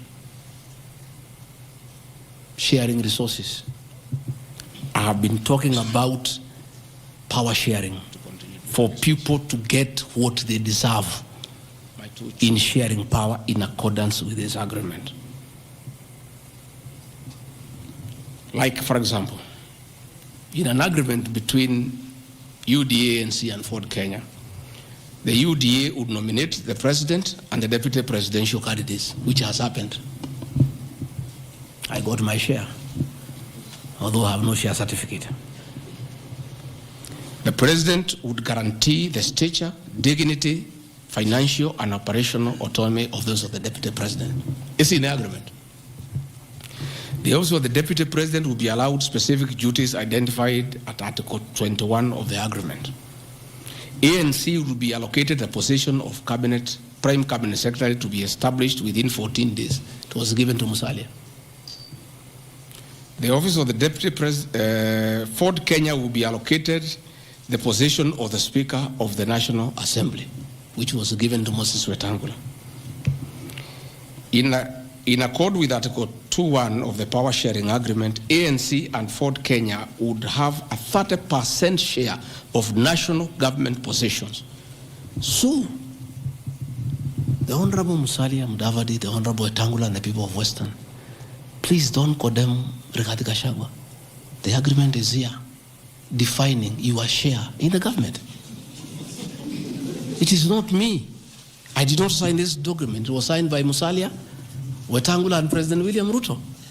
So when I say about this share thing in terms of positions, I've never talked about resources, about development, although it is also here, is that regions bargained with the president for shares. Musalia Mudavadi and Moses Wetangula bargained for 30% of shares within the Kenya Kwanza government, although they were also supposed to give us 70% of the vote, which they did not. Nevertheless, since they gave a certain vote, they are still entitled to some share one way or another. So it is not Rigathi Gachagua who said that a government is like a company. It is the agreement of the Kenya Kwanza, which I will be tabling in the National Assembly. It is not me. It went ahead to say it. He said, ANC and Ford Kenya would have 30% share of national government positions. That is cabinet secretaries, principal secretaries, high commissioners, ambassadors, diplomatic and consular representatives, chairpersons of state corporations, directors of state corporations, chairpersons and commissions, constitutional commissions, provided the 30% share is to be shared equally between the ANC and Ford Kenya. Sasa mimi nikiambia watu wafuate share yao, makosa yangu ni gani? Iko hapa. I did not sign. They went ahead, Musalia Mudavadi and Wetangula, and they must follow these things. Because I will not follow for them, because I was not party to the Western agreement. The agreements were with regions. So when people say I'm dividing regions, I'm simply following the Kenya Kwanza agreement of the way it was debated. They went ahead and said, Article 22 of sharing agreement set out a list of priority projects which Kenya Kwanza would endeavor to fulfill in the ANC and Ford Kenya strongholds of Western Kenya between 2022 to 2027 on a priority basis. Musalia Mudavadi and Wetangula signed a package for Western Kenya. I've never had anybody call them tribalists, but they signed an agreement demanding for Western Kenya. They demanded, and it was agreed it will be done, completion of all incomplete or stored bitumen roads, construction of an extra 1,000 kilometers of bitumen in Western Kenya, revival and modernization of sugar factories in Western Kenya, establishment of new industries identified in Article 22 of the agreement.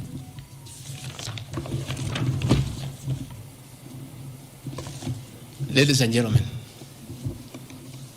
this is the Kenya Kwanza Agreement on shareholding. What crime has Rigathi Gachagua committed to be impeached by saying what President William Ruto appended his signature to, with Musalia Mudavadi and Wetangula, who will preside over my impeachment? What crime has this man committed? The crime of this man is just being truthful, because people do not want these things to be known. That is the problem. People have a problem that I'm a truthful man. The people of Western Kenya has now known today what their leaders signed with President William Ruto. It is upon them to demand their share as per this agreement. I did not sign this agreement. I will read the people who signed. But because I was present and I'm a truthful man, I fight for the people of Western Kenya. Power sharing agreement between Kenya Kwanza and PAR of Amason Kingi. I want to give 2 examples. Yeah? In accord with Article 8 of the agreement, PAR would be allocated the position of the Speaker of the Senate. He negotiated for himself. Let's be truthful. You brought this motion. We'll discuss. The people of Kenya must know the truth, so that if Rigathi Gachagua is being crucified for being truthful, let the people of Kenya know why he is being crucified. How can Moses Wetangula say I should be impeached because of saying people to get their shares, when he is a signatory to a share agreement with the president on what will go to Western Kenya? And then they accuse me of tribalism. They did not say anything should go to Central or Mount Kenya. They talked about Western. When I say something for Mountain, I'm a tribalist. King, he said, position of Speaker, you are Mepewa. Article 9A of the Power Sharing Agreement, PAR would nominate the candidate for appointment of 1 principal secretary when Kenya Kwanza came to power. Amepewa. For Article 9B, the Power Sharing Agreement, Kenya Kwanza and PAR would agree on what share of national government positions, cabinet secretaries, principal secretaries, high commissioners, ambassadors, diplomatic and consular representatives, chairpersons, state corporations, etc., etc. Power sharing agreement, that is a word, so that nobody should ever accuse me of talking of shares. It is not me. It is my boss, President William Ruto, who appended his signature with other leaders that Kenya is like a company of shares. It is not me. And he signed the agreements. Sharing Kenya is here, it's being shared. True or false? True or false? They have shared the Speaker, they have shared the Senate, they have shared Deputy President, they have shared the President. That's what I've been saying. And then I'm being told that I'm dividing the country along ethnic lines. I did not append this signature. I'm just being truthful. That is my crime. People want these things to be hidden so that they pretend to be nationalistic and say Rigathi Gachagua is tribal. But the people who append these signatures are the ones who should explain why they were signing things for their regions only. Yet they say they are national leaders. Power sharing agreement between the Kenya Kwanza coalition on one part and the Communist Party, nini. So, Service Party, at least I saw Chama cha Kazi. They say the party leader should get something. Moses Kuria was given something. The Service Party of Mwangi Kiujuri got nothing. You know? So, unajua sasa, ile shida iko Kenya hii ni ukora. And people not being truthful. The agreements are here. Like in a Communist Party, they have been making noise. They signed an agreement, they have not seen anybody. Yeah? So,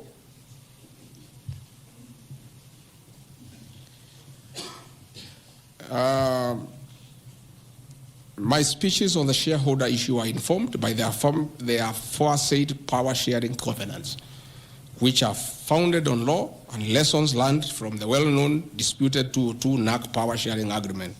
Further power sharing agreements are a feature of government formation in all democracies in the world that provide the formation of coalitions.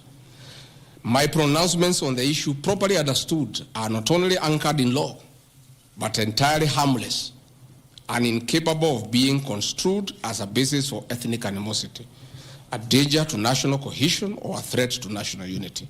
On the contrary, coalition building has been one of the most important innovations since the disputed 2007 elections in ensuring stability, equitable sharing of political power, national cohesion, and fostering of national unity.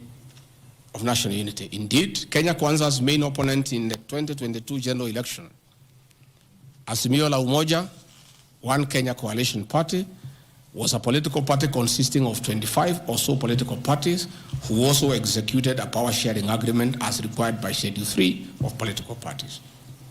However, notwithstanding of the said power-sharing agreements, upon election as the Deputy President of Kenya, I went out of my way, as required by the Constitution of Kenya, to serve all Kenyans regardless of their political preferences during the election or ethnic origin.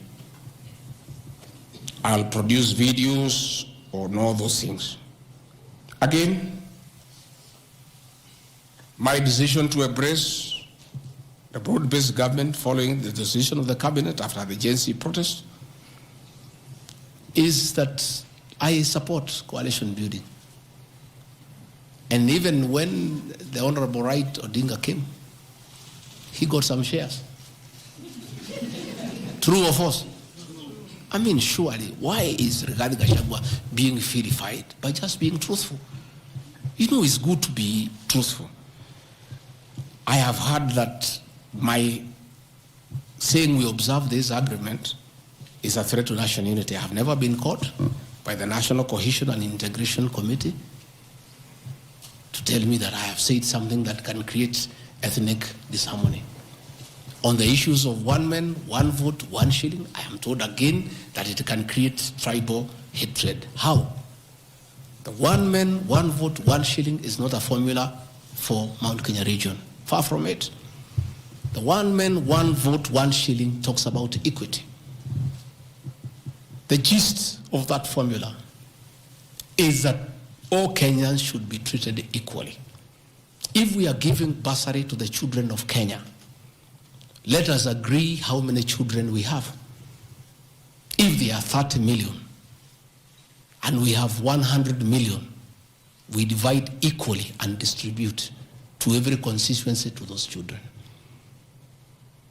If a hospital takes care of 1,000 patients, we decide based on population what is the size of the hospital to be constructed in Roiro, where there are 800,000 people. If one borehole serves 500 people, do you construct one borehole in an area where there are 10,000 people? You need to construct more boreholes. That's all. And these populations are everywhere in Western Kenya, in Kisii, in Rift Valley. The high numbers are not just in Mount Kenya region. This is a formula, in my view, that is good for everybody.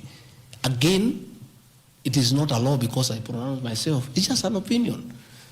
And in our democracy, I think it's only fair to allow people to have freedom of speech and to be entitled to an opinion. There are those who talk one man, one vote, 1 kilometer, and it is their right. And we should also listen to them and consider. And all those opinions can be harnessed and people can agree which is the best formula to take care of the people of Kenya. That is all I said. I wanted to read to the people, of course, the projects that were negotiated, but I don't seem to have that page. I produce it tomorrow in Parliament. So that when they hear I am fighting, I am also fighting for them. Mine, for the Mount Kenya and President William Ruto, we never wrote anything because I'm a very trusting man. So is my people, as we did word of mouth. So once in a while, we may argue kidogo because there's nothing written. So sometimes it's when people say I'm blackmailing the president. But I'm simply asking, my boss, we agreed the following, can we please do it? We agreed this on that, can we do it? We agreed that the people of Mount Kenya who had been given jobs by Uhuru will not be removed without being replaced. We don't seem to be honoring that. Can we honor it? We agreed where we needed to replace somebody who has not performed, we exchange 1 for 1. Can we do it? We agreed that we need to give Mau Mau roads priority. Can we please do it? Because that is what we agreed. It's simply people being honest with each other and living true to a gentleman's agreement. That is what it is about. So I wanted to explain to the people of Kenya, I am not against any region of Kenya. I am just a crusader for honesty and for fulfilling written and unwritten agreements. That is all I am. I say if we agree on something, please let's do it. If we agreed we shall do ABCD before we are elected, let's do it. If we agreed we shall not brutally evict innocent people, please let's not do it. If we agreed that we shall create a good business environment for people to do business, please let's not do it. If we agreed there shall be no abductions and extrajudicial killings, please let's be true to the people of Kenya. That is all. So I want to thank every one of you. And because I've been in Parliament, I don't think it's necessary to have questions. I've been very, very clear on all issues, why I called this a press briefing. I've said I'll be in Parliament tomorrow. I've asked my team to try to give you all the materials so that you can also go and digest. But I think I've prosecuted my case before my employers, the people of Kenya. And I trust because the members of Parliament are also listening. They'll be fair, they'll be just, and they'll be true to their conscience and do the right thing, and not hang an innocent man without evidence. I wouldn't mind being crucified if there was evidence, but there's nothing, zero. I've explained myself to the fullest. And I think you and the people of Kenya have heard me. Let me thank all of you for giving me this time, and I appreciate the media for your role to inform the people of Kenya, to educate them, to entertain them, and keep them abreast with what is going on. I want to thank you for your coverage of the short public participation on this impeachment motion, because you exposed it for what it was, and your video clips are very useful for us as we argue in courts of law. You guys are wonderful. You are good people. No wonder you are called the fourth estate. I don't know where we would go in this country without you. We would have so much impunity. We would go back to dictatorship without the media. I want to encourage you to continue to be the watchdog on behalf of the people of Kenya, to protect the Constitution with zeal, to uphold the rule of law, and to call out impunity and corruption. And I want to say, after this impeachment, I want the members of Parliament now to focus on the corruption scandals around our country. The Adani scandal, the issues in public health sector, the glaring theft of public resources. That is what Parliament should consider and take time. And that is what the people of Kenya want. And I really want to thank the media for being a very responsible watchdog on behalf of the people of Kenya. Please continue writing. Where regarding Gachagua has gone wrong, please write. But always accord me the right of reply. Don't condemn me unheard. And I want to thank you tonight, because you have really written accusations against me. But I am also to blame because I never called you, isn't it? Now that I have called you, I want you to request you. Every accusation, put my answer. Is that not fair? Let the people of Kenya judge. You want to ask questions? Yes. But not outside this. Okay. Your Excellency, thank you. We appreciate you hosting us here. You have said a lot in the last more than nearly 2 hours, so I'll be very brief in relation to what you said. My colleague Sam Gituk hosted you here on the 20th of September, and you said a motion of such magnitude cannot head to Parliament without the sanctioning of the party at the parliamentary group level and without the go-ahead or the green lighting by the President. Has President William Ruto, in effect, sanctioned that motion now that it's in Parliament? Second, this is in relation to your statement on the 4th of January this year regarding High Court Judge Honorable Esther Maina you have mentioned. You said you accused her of corruption, and you said you'll file a petition, but we never saw you there. You nonetheless said that you have filed a petition. Can you tell the Kenyan people when you have filed that petition? Maybe you can note. This one the same because, Your Excellency, you and President William Ruto hold the ultimate office that must provide answers for the Kenyan people. You therefore are open to accountability, scrutiny, and questions. When you took your oath of office, you told the Kenyan people that the country has empty coffers, that you inherited empty coffers. However, your statement is contrary to what the Kenya National Bureau of Statistics says, that at the time when you assumed office, the country had at its disposal 3.02 trillion Kenya shillings, includes revenue plus appropriations in aid. Why, Mr. Deputy President, did you make such a misleading statement in front of the Kenyan people and the world? Regarding your shareholding question, I'm sorry to hold you to account, Mr. Deputy President, that the context in which you have provided the agreement between the parties, the Kenya Kwanza parties, and your defense is different. This is what we said in Kericho County, that this government on February 2023, this government is a company, you told the people, that has its shares. There are owners who have the majority of shares and those who just have a few, while others do not have any. You invested in this government, you told the people of Kericho County, so you must reap. You sowed, you tilled, you put manure and irrigated. Now it's your time to reap. Some few months later, the High Court quashed the appointment of more than 1,406 KRA officials. And the judgment? 700 of those officials were either from the Kalenjin or the Kikuyu community.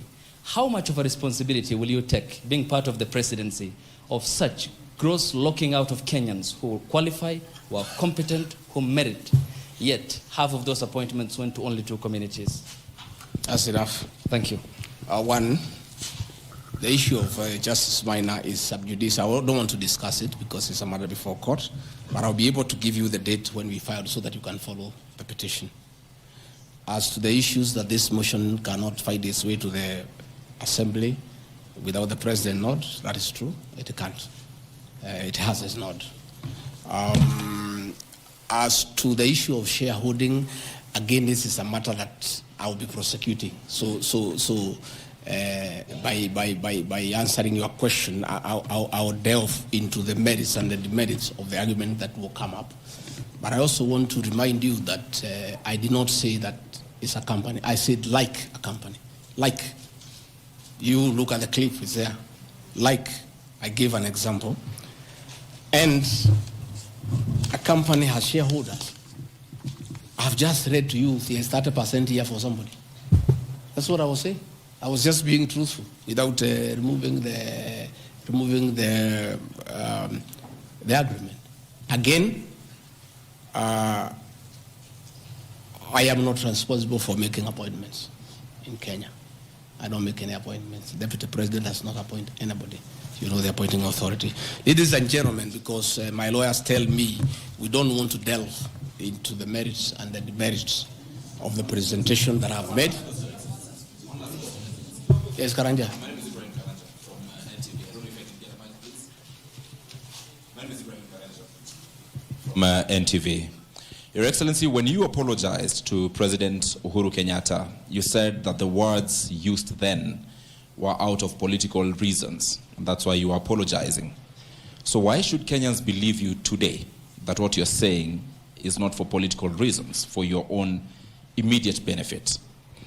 My second question, Your Excellency, what next if this impeachment happens tomorrow? If you're impeached, what next for you? If you're not impeached, then what next in this political marriage between you and President William Ruto? Let's say your answer is what I've discussed here are facts. It's for the people of Kenya to look at the facts and decide whether they have the necessary veracity or not. As to what I'll do or not what I'll do, let's cross the bridge when we get there.